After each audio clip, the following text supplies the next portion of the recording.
All right, we've been talking for weeks now about Justin Trudeau, the Liberal leader, being met by loud and angry protests at many of his campaign events.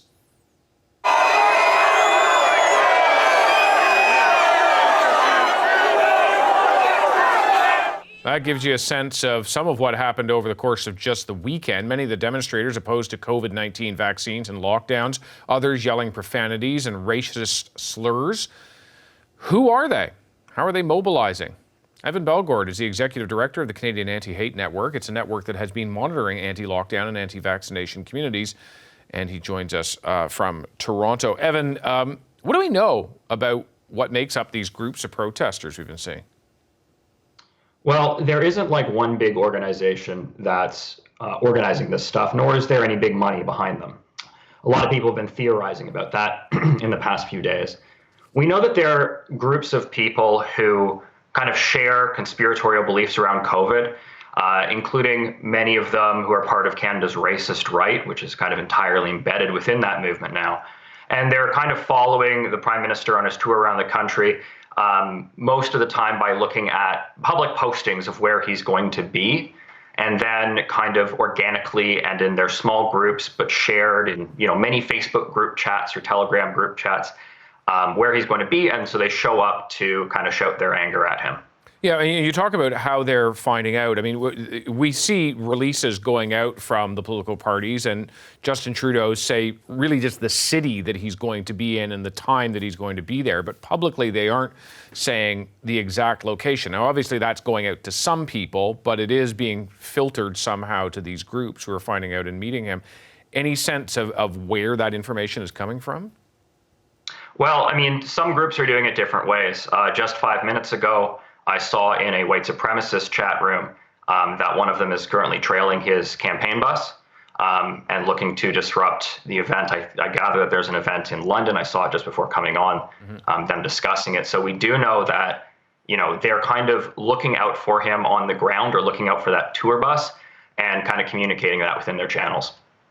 Because now it actually appears that the Liberal leader is rarely traveling on that bus himself. He's been seen going back into and coming out of what appears to be an armored, bulletproof in a way, police vehicle. What is the goal of these protesters? There's clearly profanity and racial slurs that we've heard, but what is the intent, do you think? I think the goal is the anger. Yeah. So, I mean, the COVID conspiracy movement, the anti-lockdown movement, we know what these kind of people are like, the ones that kind of show up and yell, right? They're the same people that we've been following for 5 or 6 years since kind of the racist right and the far right has really started up a grassroots, ground level, yelling, sometimes fighting, shoving movement here in Canada. It's the same people. They're all involved in the COVID conspiracy stuff, and they're recruiting new people through COVID conspiracy, right?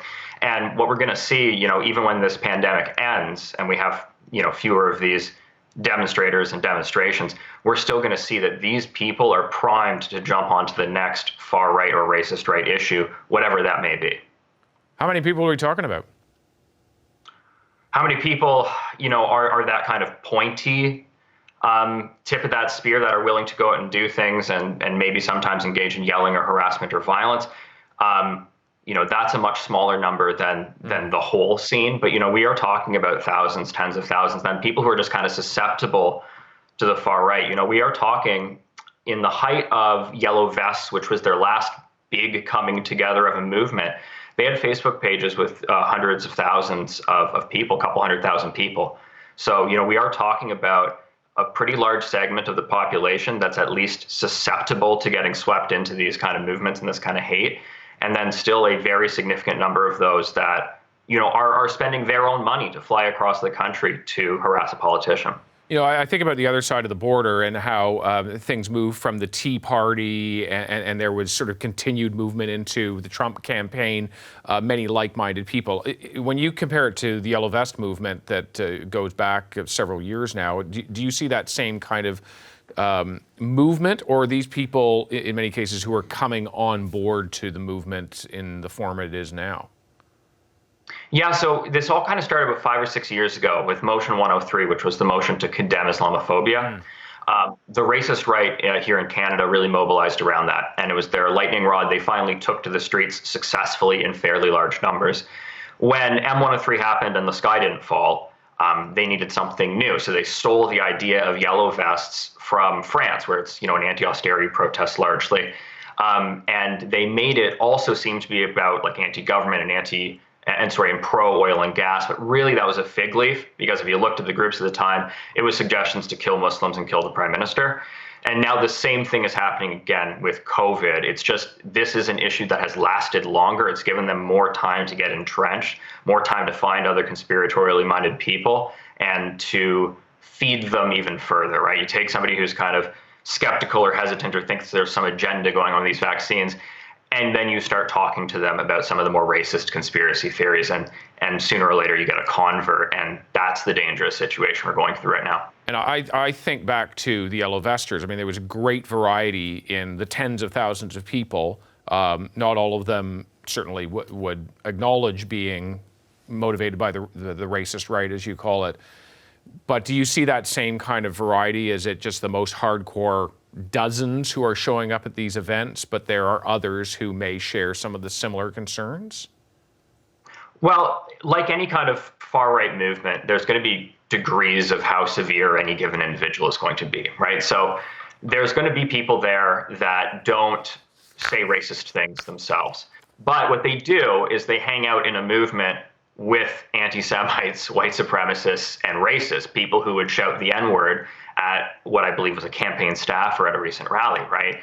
So what we're seeing increasingly is that what I call that's the far right. They're the ones who are willing to stand side by side with the racists without calling it out, so long as they're all yelling in the same direction. So we are seeing a growth in that, but am I calling every member of the anti-lockdown movement racist? No, but I certainly am calling them out for standing shoulder to shoulder with people who would yell the N-word. Evan, I appreciate your analysis on this. Thanks very much. Thank you. Hi, I'm Vashi Capellos, host of Power in Politics. See more of our show by subscribing to the CBC News channel or click the link for another video.